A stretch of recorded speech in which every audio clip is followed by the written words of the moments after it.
let me go, actually, let me go right to Mike Gamble, but get Bob. Thank you yet again, sir. Okay. Thank you, Mike. Okay.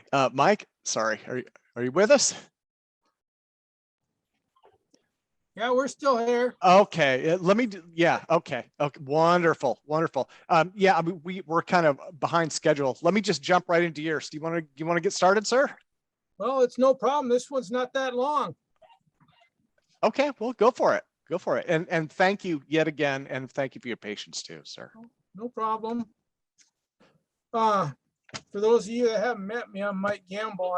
Most of you, I think, know me. I spent 30 years working Boeing Research and Technology, running an R&D lab. This happens to be in linear propulsion. So originally it was presented 2015 at the coffee conference. However, I think it's quite appropriate to what you guys are talking about.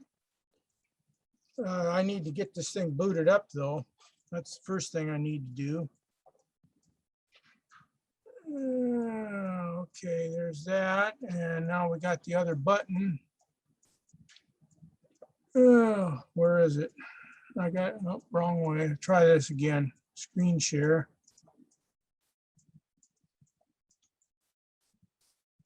Come on, there we go. Can you all see that? Yeah, that looks wonderful. Looks wonderful. Okay, and now we'll try and get that into slideshow mode here.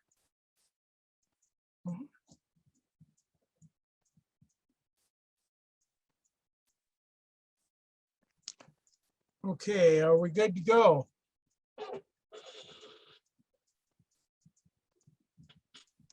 Yeah, go for it. Go for it, Mike. I'm going to mute myself out and thank you yet again. Okay, on the introduction here, it's on linear propulsion. It was generated from web-based materials, previous papers, and it doesn't contain any Boeing material.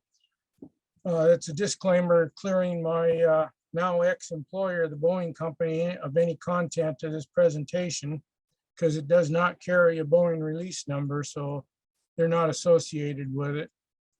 However, since then I'm retired, so it may not matter one way or the other. We'll start the presentation there with rotary motion, as that's still the primary power sources that we use today.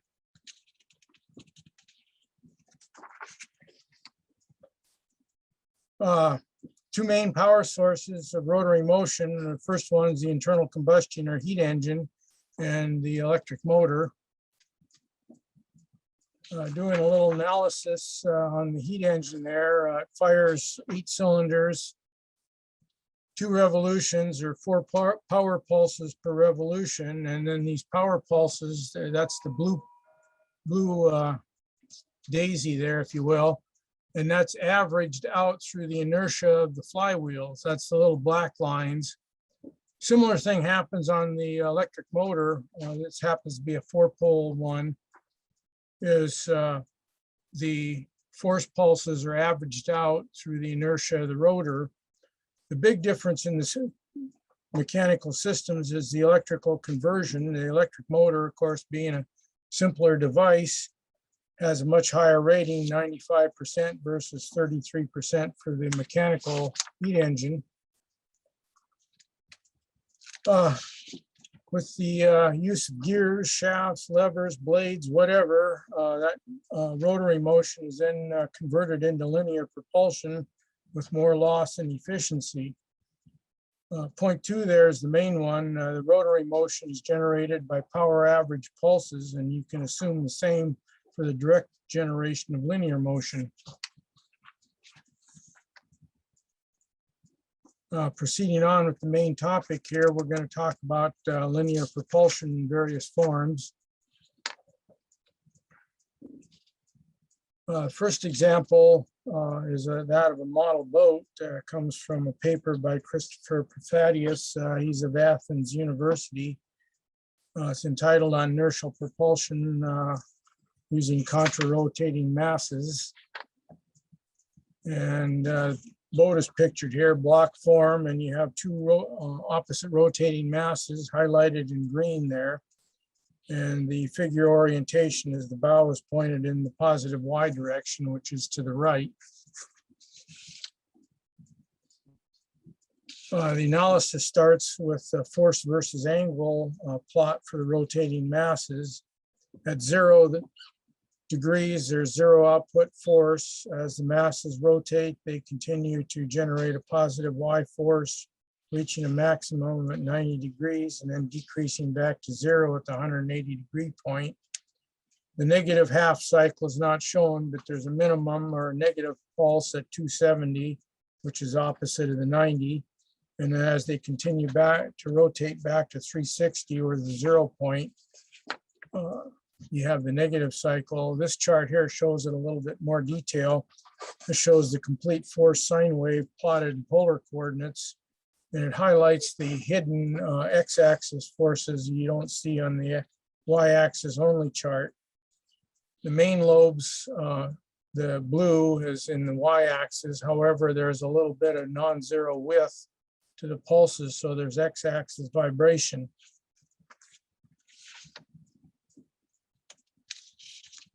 Neglecting that x-axis vibration, the oscillating masses primarily drive the model boat in the y direction, which is the bow. As the bow is more hydrodynamically shaped or pointed, the stern is flat, it presents much less drag. This difference in drag between the bow and the stern polarize or rectify the force wave in the positive y direction, thereby generating pulse forward propulsion of the boat.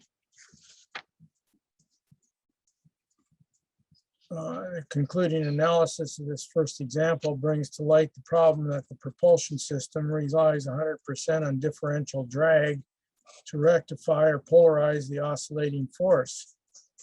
Adding a second harmonic to the frequency system will polarize the force pulse rather than depending on differential drag. And a second example here on linear propulsion comes from a paper I co-authored with Christopher Thaddeus on Dean drives, which was presented at COP7 there. Rough diagram there, the system has two rotating masses that both rotate in the same direction. The difference being mass 1 rotates at the fundamental frequency and mass M2 at the second harmonic or twice as fast. When you plot this out, you get the y-axis, which is the blue plot, and the red axis is the X plot. And you see that the dual mass system plotted against a theoretical half sign in black on the y-axis shows a very good approximation. However, there's still substantial x-axis vibrational forces generated. That was the problem with the main Dean drive, is he never did get the x-axis vibration canceled, and therefore the system didn't work very well. Concluding the analysis, Concluding the analysis of this example, can be seen that adding the second harmonic is a more efficient method of polarizing the force wave shape. However, both of them still have unwanted x-axis vibrations. Moving on to gyros, the third example, we use, instead of rotating masses, we now use gyroscopes, which are similar. A couple examples here of control moment gyros. They range in size from the small lab test units all the way up to the big 4-foot ones on the International Space Station.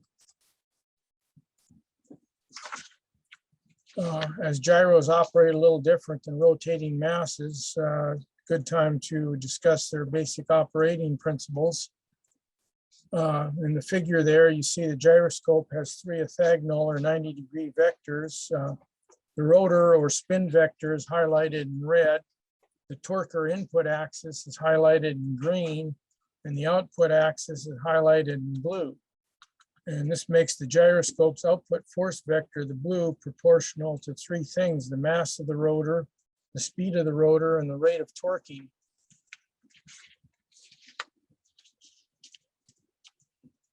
Similar to the dual rotating mass examples, these gyros are operated in pairs.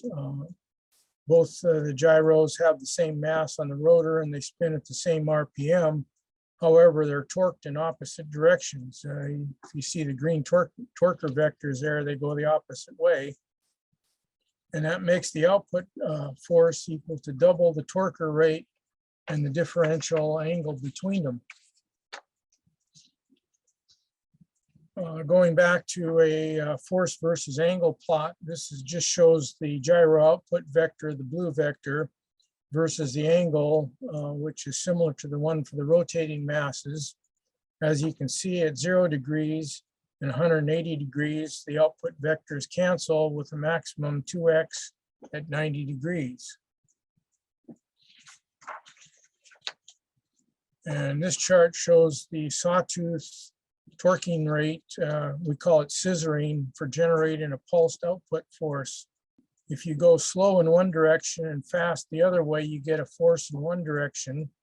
And if you go fast together and slow apart, you get force in the opposite direction. Therefore, torquing fast in one direction and slow in the other generates a pulsed average output force, which is similar to that of the previous rotating mass examples.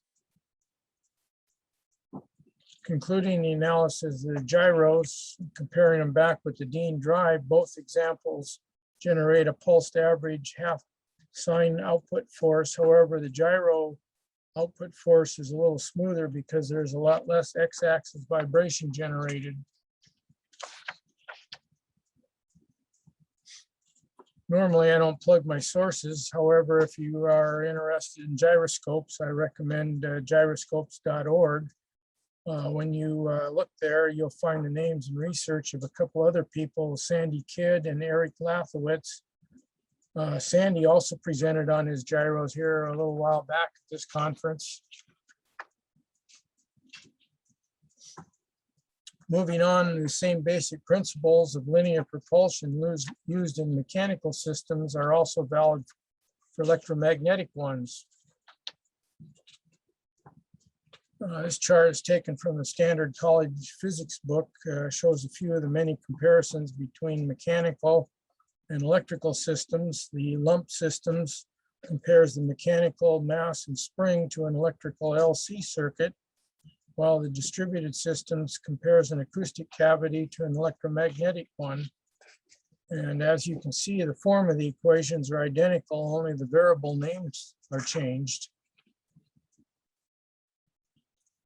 Taking a closer look shows almost direct one-to-one correspondence between the terms for mechanical and electrical systems. If you look at the mechanical frequency omega, it's exactly equal to the electrical frequency omega. If you compare the spring constant K, it translates exactly to the inverse of the capacitance. The mass M of the mechanical system is exactly equal to the inductance, which is equal to the magnetic B field. And the end result of that is because rotating masses therefore translates to rotating magnetic fields. So therefore it's possible to design an electrical equivalent of the mechanical system.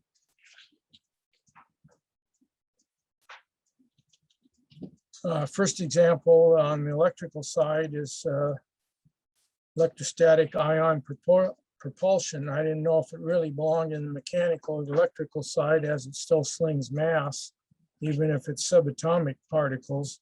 So I finally decided to put it in the electrical side. This is a picture of NASA's ion thruster used for space propulsion. It is a DC device, electrostatic, about 1K DC linear accelerator. Has output velocity of 100,000 miles per hour, but only generates a force of 100 millinewtons. However, this thruster highlights a serious propulsion problem when working with very small masses, 10 to the minus 28 kilograms. You have to sling them very fast if you want to get any usable force from them. This is where the Rocketeers could use a little help from the atom smasher guys. Many years ago, in 1932, the nuclear physicists discovered that linear accelerators or DC electrostatics weren't fast enough. So they built cyclotrons and synchrotrons, which are AC electromagnetic devices. These machines generate velocities almost that of light, 0.98 c. Based on the synchrotron design, I proposed this warp drive propulsion system at a previous conference. Similar to an atom smasher, the subatomic particles are accelerated in rings until their velocity is close to the speed of light. The acceleration is done in opposite rotating rings to cancel spin or torque. The difference being, instead of smashing into a target like an atom smasher, they now exit through rocket nozzles, producing thrust. Comparing the two acceleration methods, it's the classical Edison versus Tesla debate over AC and DC power. This chart shows both of them in simplistic view. The DC's electrostatic system is much simpler to build. However, it's much less powerful than the AC electromagnetic unit. Doing the analysis, as they both work with the same subatomic masses, more force requires more velocity. So for the AC unit, the velocity is now 150,000 miles per second versus the DC unit of 100,000 miles per hour. That bumps your millinewton force up to newtons, resulting in a force gain of 5,400. Therefore, the AC unit makes some real usable power.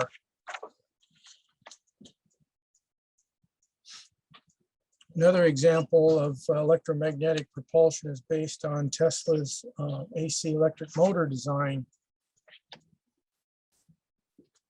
Starting with his basic electric motor, the left-hand rule shows that there are three orthogonal field vectors. You have the force field vector, which is highlighted in blue. You have the electric field vector, which is highlighted in green. And you have the magnetic field vector, which is highlighted in red. And I'm only showing the positive AC half cycle, the negative half cycle, the magnetic field and the electric field vectors reverse.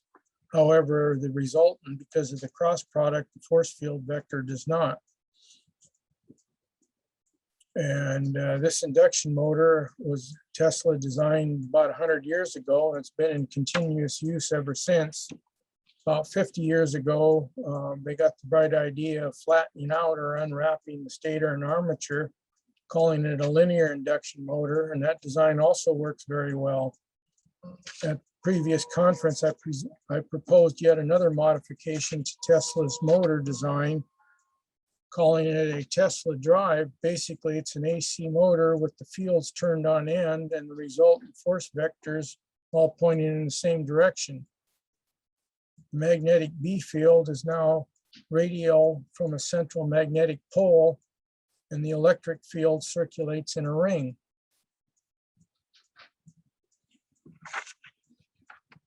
The analysis of it shows that rotating masses are now converted to rotating electromagnetic fields.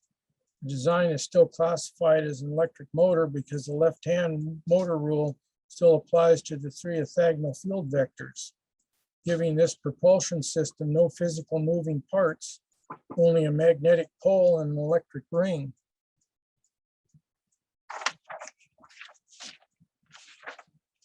The movie titles Back to the Future and Tomorrow is Yesterday say it all when it comes to our fast-paced run down the high technology highway.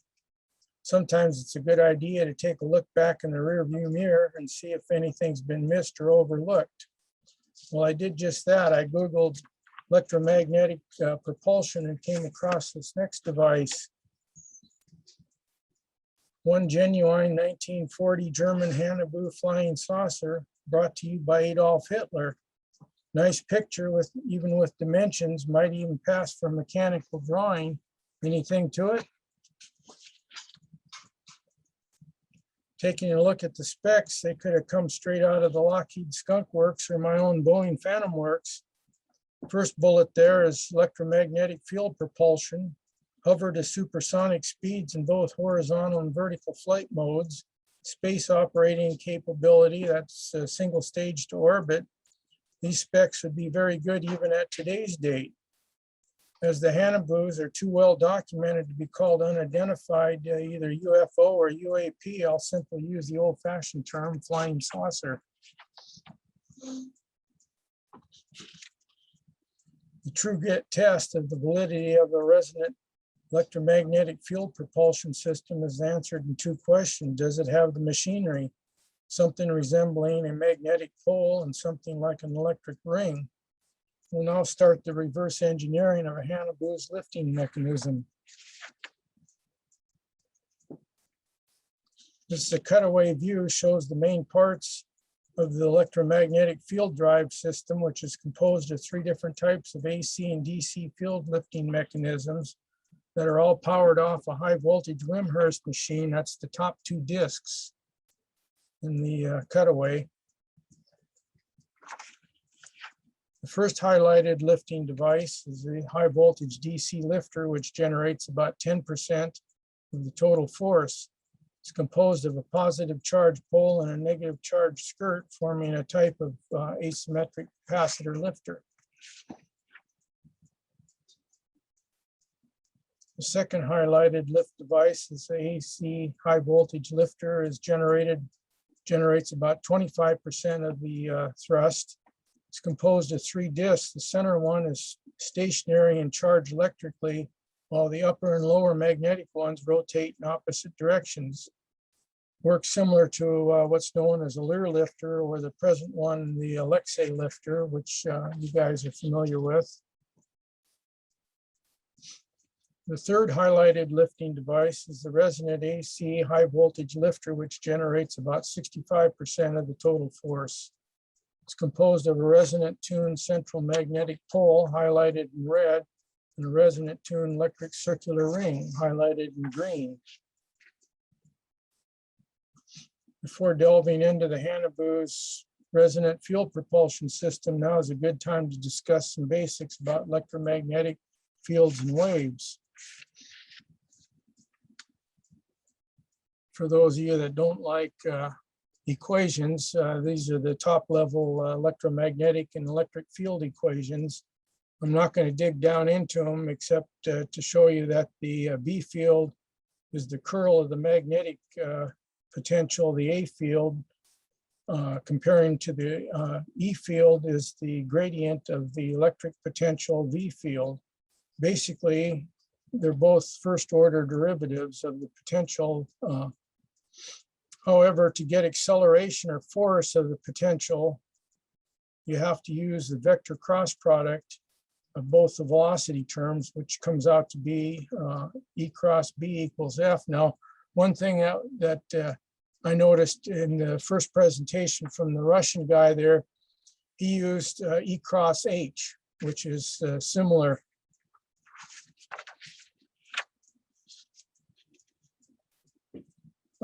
Next, we'll take a more detailed look at the electrical side of things. The electric current is defined as the difference in voltage, dV, divided by the impedance of the media the wave is moving through, that's Z.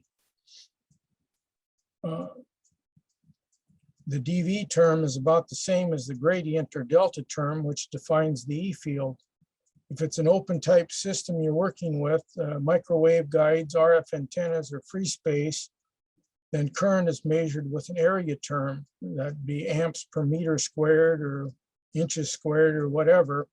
But when it's measured in an enclosed type system like wires, cables, or PC boards, the area term is dropped. And so you just have amps flowing. However, if you exceed the conductor's area rating, you will have a meltdown. That's how fuses work. Interesting side note from my induction heating work is that the radial fields, your E and your I in the radial direction, are more important than the axial E and I terms, as they control eddy currents and skin effect, which is the depth of field penetration.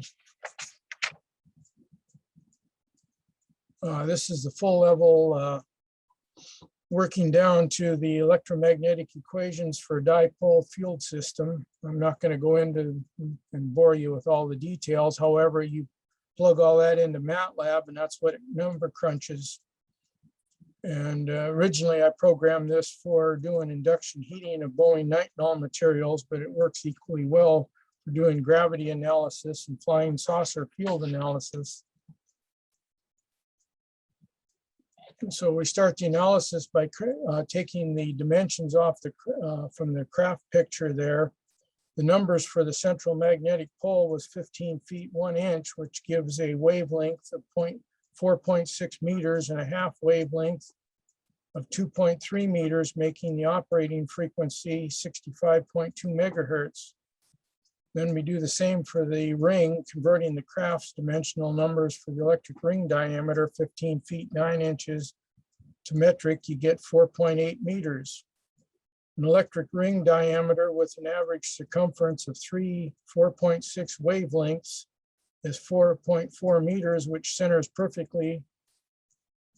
Any competent crane operator can tell you that a 3-point lift is the most stable.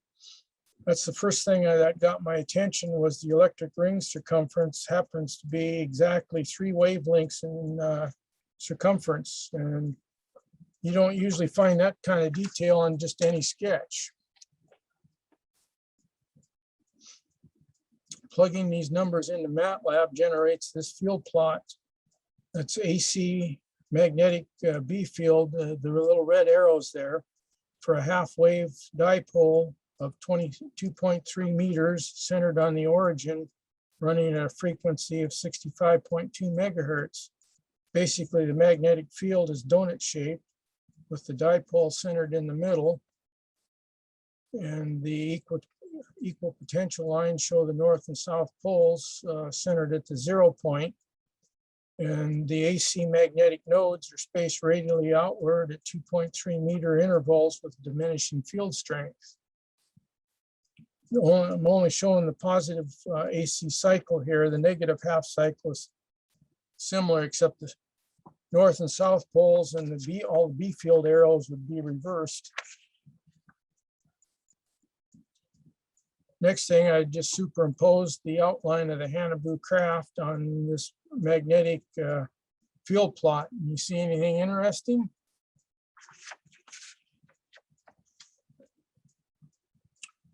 This chart adds the electric ring in green to the magnetic field plot in red.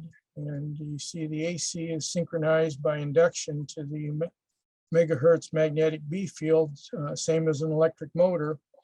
The AC electric field below the skirt is actually 0 because the skirt is charged, and that's not taken into account. The magnetic field will go through the skirt, but the electric field will be shorted out, and that's not shown on this first run simulation.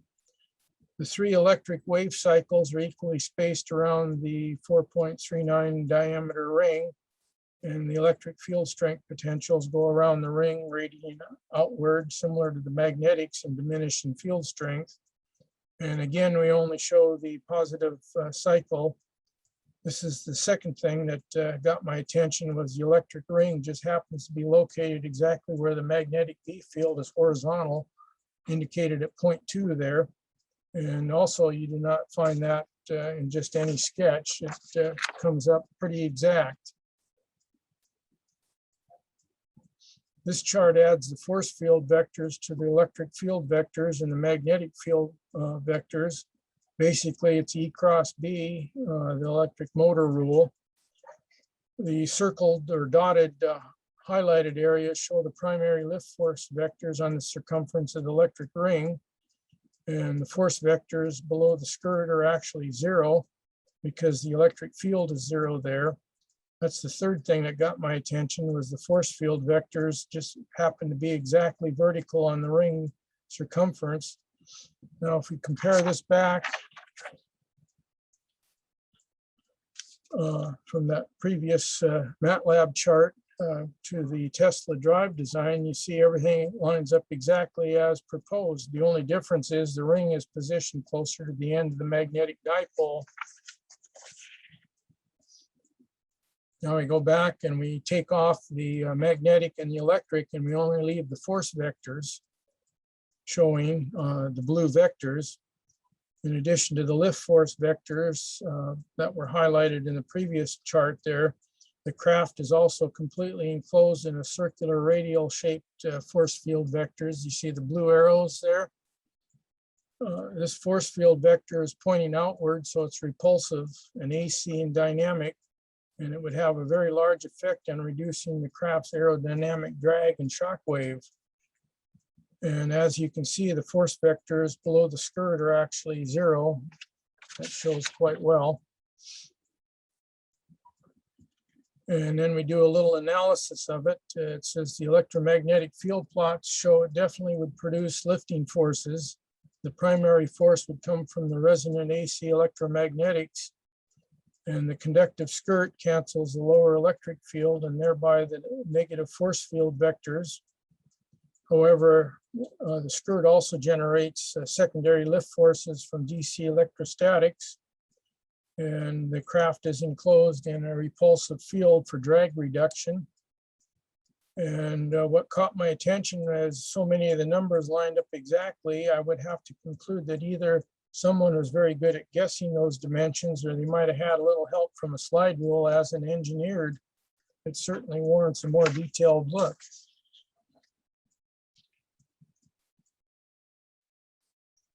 If the statement there that we started with, those pictures were a figment of someone's imagination, they certainly knew what they were doing in the field of electromagnetics, as the numbers line up exactly with the dimensions and the field strengths.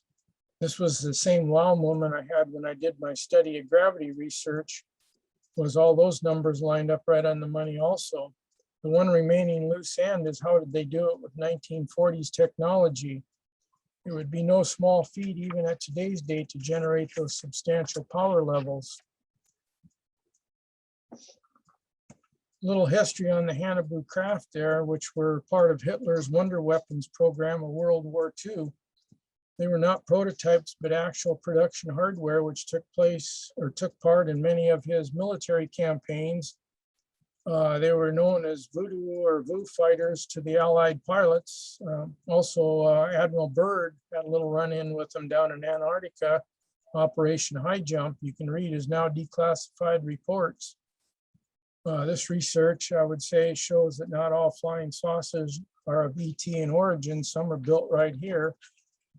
As this design is 1940s vintage, I'm sure there have been many improvements made to it over the years. We just got done discussing technical electrical magnetic propulsion from technical side. Now we're going to discuss it a little bit more general terms. Starting with this chart on cars mechanical propulsion system. And it's very basic format there. The object of the propulsion system is to accelerate the driver. The way it works is the engine, the prime mover, provides a force which accelerates the frame, represented by the I-beam there. And that force is transferred to the seat with inertial loss. The frame in turn transfers this to the seat. The seat in turn transfers it to the driver with another accompanying inertial loss. That's the force you feel when you turn a corner or step on the gas. And as you can see, this mechanical system has a lot of power losses and it's not very efficient. Next, we move on to showing an airplane's mechanical propulsion system in the same very basic format. As with the car's propulsion system, the objective is to accelerate the pilot or the driver, in this, whatever you want to call them. And it works exactly the same. The engine, the prime mover, accelerates the frame, which in turn accelerates the seat, which in turn accelerates the pilot with similar accompanying inertial losses. However, it does have a slight advantage. Air drag is less than road drag, so it goes a lot faster. Now we'll show this chart here on electromagnetic field propulsion systems, also in a very basic form. As with the previous mechanical systems, the objective is still to accelerate the driver. However, as you can see, it's a much simpler system. Also, it has no moving parts. The basic operating principle is simplicity in itself. Any mass, be it the driver or the seat, that is placed in a force field will accelerate. The beauty of electromagnetic field propulsion is there's no inertial lag between the seat and the driver. Both are accelerated exactly the same. Therefore, the seat can make any high-speed turns, and so does the driver, with no ill differential inertial effects. This is a very different type of propulsion, as the present system is to have the seat directly accelerate the driver along with inertial lags.